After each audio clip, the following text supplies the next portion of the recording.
obediencia, el deber de obediencia existe solo en la medida en que esa ordenación vaya dirigida al bien común, como estamos comentando. Esa es la idea de Santo Tomás. El pensamiento o la idea de ley se ha mantenido a lo largo de todo el pensamiento político, pero la que está en la base de lo que nosotros vamos a estudiar, es decir, de todo el constitucionalismo en realidad, es la que surge en la edad contemporánea, precisamente en la Revolución Francesa.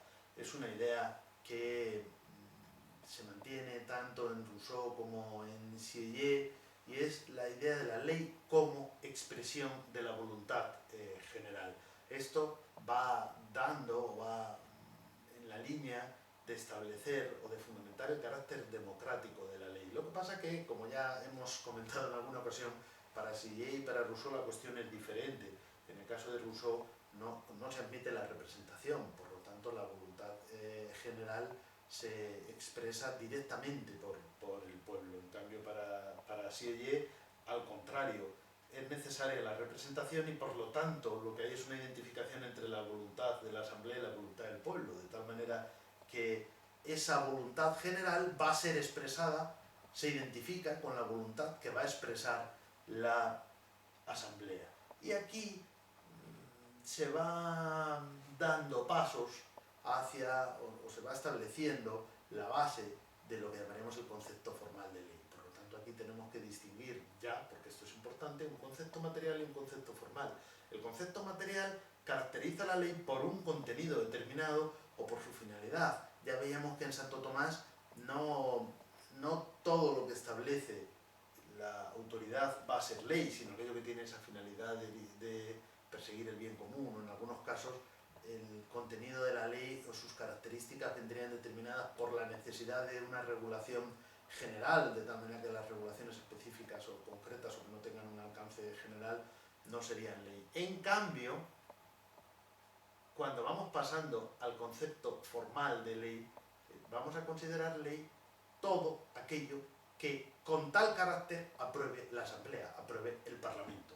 De tal manera que por ahí nos viene la definición en sentido formal de ley, que está en la base de nuestra Constitución, que está en la base en realidad del constitucionalismo contemporáneo.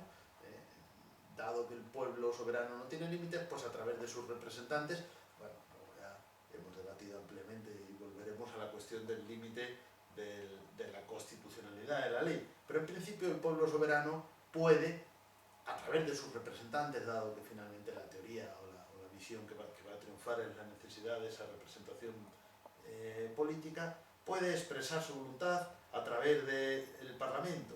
Y todo lo que el Parlamento aprueba con ese carácter de ley, pues va a ser ley. Como vemos, ya es una definición formal, porque no estamos hablando de qué característica debe tener, de cuál debe ser su contenido, o cuál debe ser su finalidad, o si debe tener un alcance o un contenido de regulación general o no. Ya veremos en otro apartado del programa la cuestión de las leyes singulares, pero es verdad que la definición tradicional de ley hablaba de la ley como norma de carácter y de alcance general en sus destinatarios, en su regulación, pero esto va a tener muchas excepciones y en realidad una definición formal de ley no exige ese alcance general. Lo que exige es que no discrimine, en el caso de que no resulte discriminatoria, ¿no?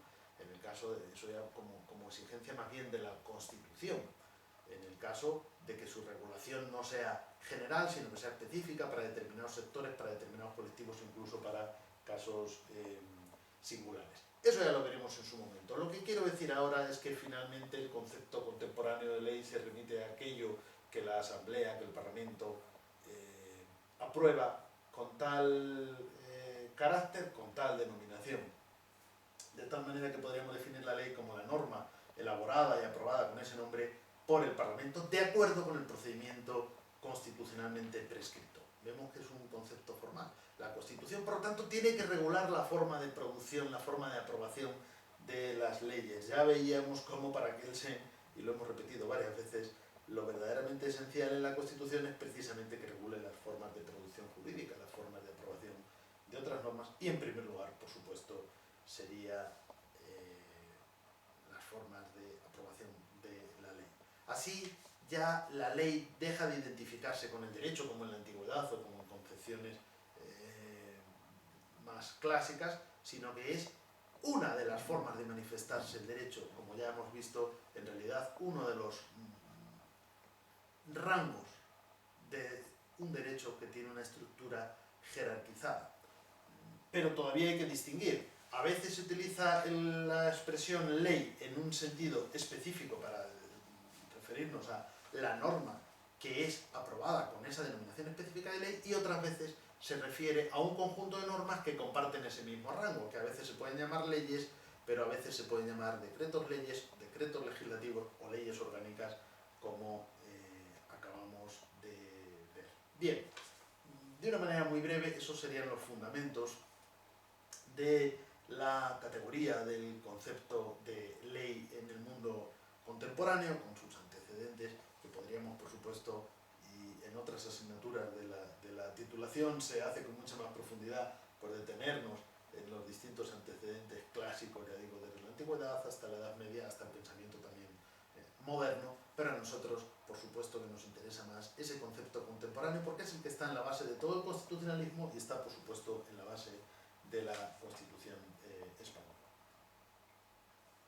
Y ahí es donde vamos a entrar y nos vamos a dedicar el resto de la lección, en cuál es el concepto de ley de la Constitución española.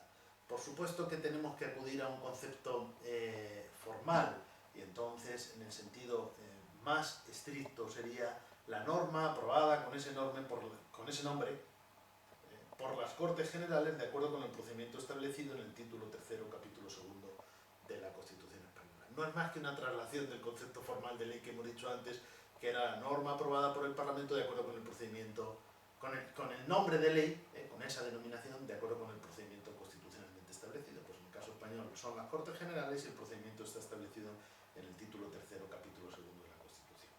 Bien, es verdad que ese es el concepto de ley formal en su sentido más estricto, pero nuestra Constitución regula diversas normas que, como ya hemos visto aquí, van a tener, o como hemos visto en el cuadro anterior, pero aquí también se deduce, van a tener ese mismo rango, es decir, la misma posición dentro del sistema jurídico. Por lo tanto, también podríamos acudir a la idea de rango de ley. Rango de ley que es el que ocupan, o es el que poseen todas estas normas, que no solamente son las leyes en sentido estricto, sino también lo que la Constitución ha llamado leyes orgánicas, también lo que la Constitución regula como decretos legislativos y como decretos leyes. También nos hemos referido a la diferencia entre función y potestad. Por lo tanto, tenemos la amplia función legislativa, dentro de la cual existen todas estas potestades que se corresponden con la emanación de normas concretas y específicas. Bien, pero todavía tenemos que añadir, antes de entrar en la siguiente pregunta, una referencia a la idea de la reserva de ley. Y es que la Constitución en numerosas ocasiones nos dice que una materia determinada debe regularse por ley. La ley debe regular el Estatuto de los Trabajadores, la ley, y otras veces por ley orgánica. Una ley orgánica regulará el Poder Judicial o el Tribunal Constitucional, bueno, entonces estos son reservas de ley. Sin embargo, en el caso de la reserva de ley ordinaria y la reserva de ley orgánica, esto no funciona de una manera exactamente igual. En el caso de la ley orgánica, más que toda reserva implica también una aplicación del principio de competencia, es decir, la materia se reserva a la norma, pero la norma se reserva a la materia. En cambio, en el caso de la ley ordinaria, la materia se reserva a la norma, pero la norma no se reserva a la materia. ¿Por qué? Porque no existe en nuestra Constitución algo parecido a lo que sí existe en la Constitución francesa, que es una reserva reglamentaria, es decir, que haya materias que tengan que ser reguladas por el reglamento. Por lo tanto, significa que la Constitución puede regular exactamente lo que quiera. Perdón, la ley. La ley puede regular exactamente lo que quiera. ¿Por qué razón? Bueno, porque la Constitución, aunque establezca unas reservas de ley, no nos dice que fuera de las reservas de ley tengamos la posibilidad o sea, tengamos la prohibición de que entre una ley. No. Vamos a ver cómo sería la situación. Y con esto también dejamos un poquito explicado una cuestión que luego veremos en la potestad reglamentaria. Nos encontramos, por un lado, reservas de ley orgánica. Reserva de ley orgánica. Bien. Aquí tenemos la materia y la ley orgánica. Y vamos a representarlo con una flecha de doble sentido. Estas materias solo pueden regularse por ley orgánica y la ley orgánica solo puede regular estas materias. En cambio, luego tenemos reservas de ley.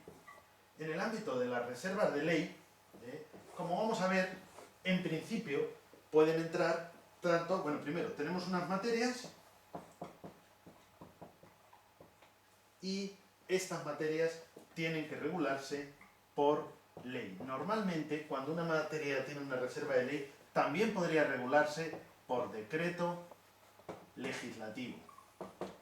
Esto prácticamente siempre. Y en algunos casos, que vamos a estudiar porque aquí ya hay una limitación material, podría ser por decreto ley.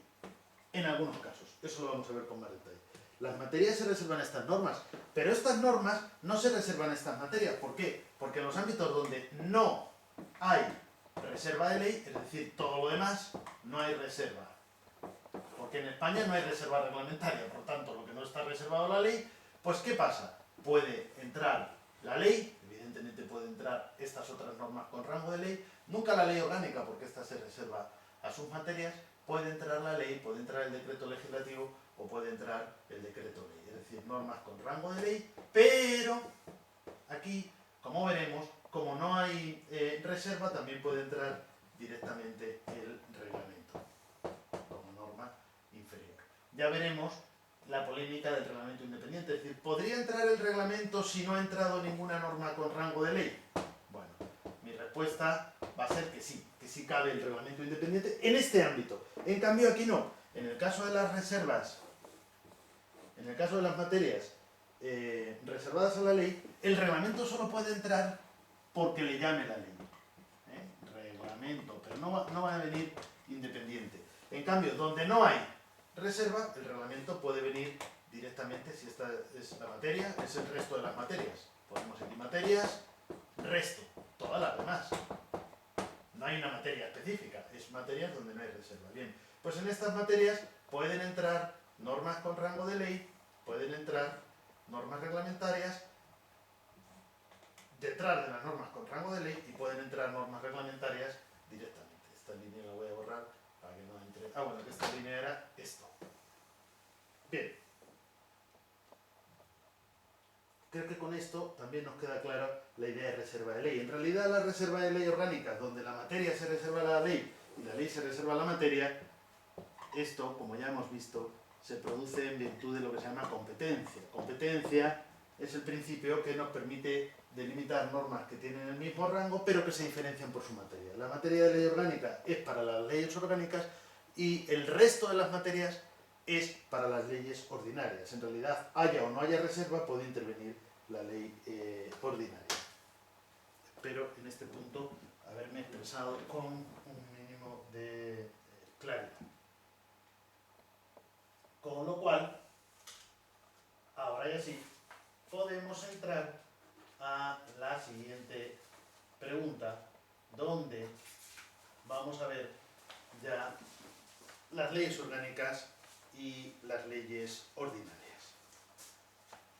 Vamos a comenzar definiendo leyes orgánicas porque leyes ordinarias las vamos a definir por eliminación. Como hemos visto, no hay una materia para ley ordinaria. Hay materias reservadas, materias reservadas, pero esas materias reservadas no excluyen la intervención de la ley en estas otras materias donde no hay reserva. Bien, ¿cómo definiríamos ley orgánica? Bueno, primero hay que decir que la denominación ley orgánica tiene antecedentes en el derecho francés y tiene antecedentes en el derecho histórico español inmediato, es decir, en el régimen anterior de Franco, pero en ambos casos el sentido no es exactamente igual al que tienen en la Constitución española. Por eso es importante que en este caso no hay que partir de esos antecedentes, sino hay que partir claramente de lo que dice la Constitución. Menciono los antecedentes porque esta expresión o este calificativo orgánico, pues lógicamente nos remite a la regulación de órganos, y esto era en general la tendencia. En estos antecedentes, leyes orgánicas se reservaban para la regulación de determinados órganos fundamentales del Estado. Pero ahora ya no son así. Algunas sí, pero otras se refieren a muchas otras materias, como ahora vamos a ver. La definición que podemos dar actualmente de ley orgánica es aquellas leyes que se reservan a la regulación de determinadas materias que la Constitución enumera y que tienen que aprobarse también con un procedimiento especial que la propia Constitución establece. Así que tenemos que irnos a la Constitución. ¿Y de dónde nos vamos? Al artículo 81. El artículo 81 regula las leyes orgánicas en esos dos aspectos. Cada aspecto tiene un apartado. El aspecto primero es el aspecto material, es decir, aquellas materias que se reservan a la ley orgánica, y la ley orgánica se reserva esas materias. Y el apartado segundo es el aspecto formal. Si lo leemos con atención y lo entendemos, ya tenemos gran parte ganado de lo que en el entendimiento de estas normas. Apartado primero. Son leyes orgánicas las relativas al desarrollo de los derechos fundamentales y de las libertades públicas, las que aprueben los estatutos de autonomía y el régimen electoral general y las demás previstas en la Constitución. Apartado segundo. La aprobación, modificación o derogación de las leyes orgánicas exigirá mayoría absoluta del Congreso en una votación final sobre el conjunto del proyecto. Bien, como pueden suponer, existe ya una amplia jurisprudencia del Tribunal Constitucional que ha ido especificando cada uno de los apartados de este artículo, y dentro del primer apartado cada una de las materias, porque es verdad que la Constitución las enumera, pero en algunos casos pueden generar